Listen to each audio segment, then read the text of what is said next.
All right, guys, we got our newest member of the PFL family, Lorenzo. Go ahead and kick us off. Hey, Derek, it's good to talk to you. First and foremost, welcome to the PFL. You've been in the same promotion for 10 plus years now. This is your first fight week in the new promotion. I'm just curious, man, is it still possible to get these first week jitters at your age and at your experience level? What's that been like? Nah, no first week jitters. It's just business as usual. Like you said, I had so many fight weeks, and it's just another fight week for me with a different promotion that, I'm liking a lot. Your first opponent in the PFL, Ray Cooper III, hasn't fought in almost 18 months. That means he's had more time to rest, more time to recover, more time to train. What's it like for you preparing a training camp for an opponent that you know has had that extra time off? Is there anything different in your approach when you fight someone like that? Nah, when you've been fighting for so long, it's just about being the best version of yourself. So, like, that's been my focus, and just keep bettering myself. And then I feel that's enough. Heard that. Thank you so much, Derek. It's a pleasure to talk to you, man. Welcome to the PFL. All right. Thank you. Mike. Derek, welcome. PFL Fight Week. Obviously, you just mentioned this isn't anything new to you. Striking while the iron is hot. First, to just ask, obviously, everyone's been asked today, the merger between Bellator and PFL, or the acquisition of Bellator, that opens up a whole world of opportunities for you going into 2024. With this matchup against Ray Cooper, first and foremost, how excited are you about the acquisition and what a fight with Ray could lead to with all these new opportunities in 2024?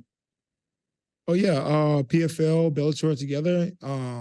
A lot of great fighters on both sides. Adding that together is just, endless possibilities, big for the company. And yeah, it's one step at a time. Fight with Ray this week, and after that, we can look at another big fight. I would be dumb not to ask. Obviously, your management does a lot of great work throughout the business, but to put you into this opportunity with the PFL and then having this new stage really grow coming into 2024, how much or how excited are you for the PFL future, and how much credit do you give your management to putting you in this situation where, in your previous home, it felt like you were sometimes disrespected, not given enough credit and all that? Yeah, it's a lot of opportunity. Signing with PFL was a great thing for me. It gave me a new motivation, new opportunity. I know what I'm working towards, and I'm happy to be here. Last one for me. It was mentioned this week that in 5 years, that's the goal, that PFL will be considered the co-leader of MMA. You fought with who many believe is, the industry leader in your previous promotion. What kind of sense of pride will you carry as you continue not only your career, but a quest towards a title to get your new home to that level of there's no number one, number two, it's 1A, 1B, and the fans can figure out who's 1A? Yeah, for sure. PFL signing me, they definitely show interest in me and say, hey, I believe that you still have a lot left. So it's my job and my duty to make sure that I reciprocate that and give back to the promotion and put on some great fights. Thank you. Mills. North Carolina. How's it going? Derek Brunson, MMA locker room, part of Puff Sports Radio. Good. How are you? Good, man. Seems like, a lot of noise is being made about the up and coming event going on this Friday. But tell me, with that being said, how hard is it to stay focused knowing that, you got all that good food smelling around you every single day, all the good stuff, all the yams, all the cabbage, all the greens, all the stuff, and all the Thanksgiving food. How is it to stay focused on the fight? Oh, you had to rub it in, huh? Gotta mention it. We're cutting weight over here, so it's not any of that type of food going on like the next couple of days, Probably get some leftovers when I get home, but yeah, just focus on the fight here, cutting the weight, and we'll get to that later. Got it. And I seen a couple of years ago, you started opening up your own fitness gym, and it seems like you've been doing a lot more training over there and stuff like that. How's the Brunson's MMA fitness gym going? Yeah, the Brunson MMA gym is going well. We have some upcoming fighters. We have people that BJJ enthusiasts. We have people that's just coming to get in shape. Some moms that want to do cardio kickboxing. So it's going well. It's more of like, my pass down to the community, something good where people can have something to do and enjoy their martial arts passion. Got it. And last one from me. How did that famous Derek Brunson pose come about? Because that's everywhere now. You got fighters trying to implement it too. How did that Derek pose come about? It's just one of those natural things, I thought it was funny, and then it just kind of took off from there. Got it. So we should expect to see that this Friday? Absolutely. All right, man. Can't wait to see you fight this week. Thank you. Jake. Hey, Derek, good to talk to you. How's it feel to be at your first PFL fight week?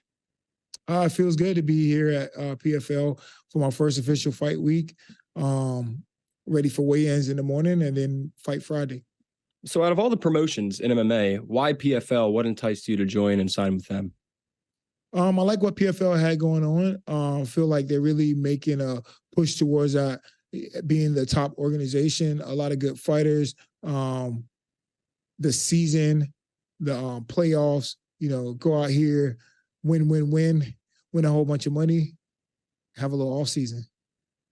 So safe to say next year we will see you in the tournament. That's the plan? Yeah, that's the plan as of now. Awesome, man. And then they're throwing you right to the best. There's no tune-up fight, right to Ray Cooper. So how do you feel like the PFL roster compares to UFC's roster in terms of skill? PFL have a lot of talented fighters, a lot of hungry guys. So yeah, what's been said, like guys come over from the UFC and haven't done too well. So it just shows that there's definitely talented fighters on this side also. And then Ray Cooper, as I just mentioned, what are your thoughts on him stylistically and as a competitor in general? I think Ray Cooper's a talented fighter. He's short, he's stocky, he like to bring the pressure, throw bombs, and I've seen it over and over again. So it's my job to go out there and dismantle. And then last one for me, you just said you're going to enter the tournament. So overall goals with PFL and 2024 goals. Overall goals for PFL in 2024 is some big fights and also, winning that $1 million tournament. Thanks, man. Welcome aboard. Thank you. Jay Christian. Derek the One Brunson, how are you, brother? It's Jay Christian Gary at Focus Fights Audio. I'm good. How are you? I'm doing all right, sir. I'm doing all right. Now, two-part question. First off, with this being your first PFL fight coming in after 21 fights in the octagon, 25 fights for Zuffa in total, what has been the biggest difference you've noticed from fighting in the UFC or Strikeforce from, obviously fighting in a circular cage or octagon to now fighting in the smart cage, the decagon, and possibly fighting for $1 million next year? Yeah, that's what I know about it. Fighting the opportunity to fight for $1 million and fighting in a smart cage. In a couple of days, I'm going to be able to experience that and show my talents. I see. And the second part of my question is, as someone in yourself, I know that you're getting closer to the big 4-0. You're probably nearing either the end of your career or just starting up a new beginning, as it'll probably happen on Friday. But what do you hope people will learn about your journey as a fighter? And if you do tend to say that this might be your last year as a fighter, what will you hope people will remember about your career if and eventually when you hang up the gloves? The big fights, the exciting fights, the crazy moments, the crazy knockouts. And a guy who was consistent, who stayed around for years in the top of all the high ranked fighters. I see. Other than that, man, best of skill to you, even though you probably had the best of skill for you the last 15 years. And I hope you do well on Friday night, man. Welcome to the PFL. All right. All right, Corey, finish us off, please. Hey, Derek, it's great to talk to you. I know you just confirmed about the 205-pound tournament that you'd be fighting in next year, but with the recent acquisition of Bellator and their middleweight champion, Johnny Eblen, does that fight interest you at all? Yeah, I've been watching Johnny for a while. He's a talented guy. I believe he's undefeated. all fights interest me. There's nothing off the table. So yeah, new acquisition.